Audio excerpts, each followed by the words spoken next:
আপোনালোক সকলোৱে ভালে কুশলে আছেনে? মইও ভালে কুশলে আছো। আৰু আপোনালোকলৈ আজি মই লৈ আহিছো এটা ৰেচিপি। ৰেচিপিটো চোৱা আগতে আপোনালোকে মইচিছ ব্লগ চেনেলটো সাবস্ক্ৰাইব কৰিবলৈ নাপাহৰিব। বলক এতিয়া মই দেখাবলৈ চেষ্টা কৰোঁ। আপোনালোকক বনাই দেখুৱাম পৰ্ক গাহৰি মাংস।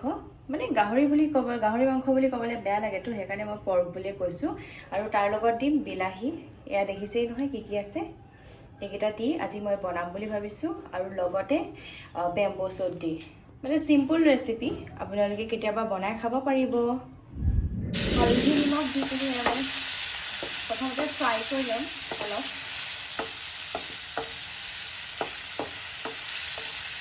এয়া হালধি নিমখ দি পিনি এয়া এতিয়া বিলাহী দি দিছোঁ।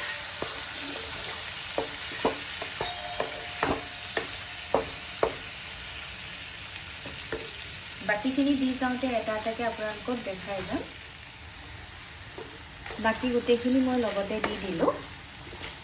মই খোৱাৰ লগতে বনায়ো ভাল পাওঁ, সেইকাৰণে মাজে মাজে মই আপোনালোকক এটা দুটা ৰেচিপি মই দেখাই থাকোঁ, যাতে আপোনালোকেও কেতিয়াবা বনাই খাব পাৰিব। অলপ টাইম ৰখাৰ পাছত যেতিয়া একদম হৈ যাব, তাৰ আগে আগে মই বেম্বো চুট দিম।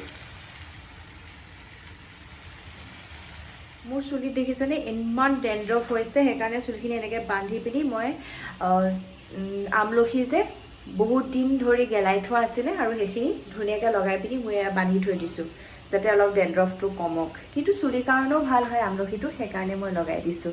আপোনালোকে এইটো লগাব পাৰে, ডেণ্ড্ৰফৰ কাৰণে ভাল হয়।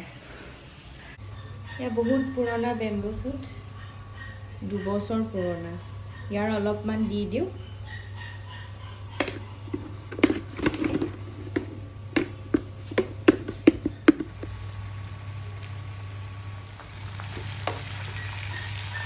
বেম্বো চুটখিনি দিয়াৰ পিছত অলপমান টাইম ৰখাই থ'ব লাগিব, মানে ভালদৰে মাংসখিনি তেলত সোমাই যোৱাকৈ।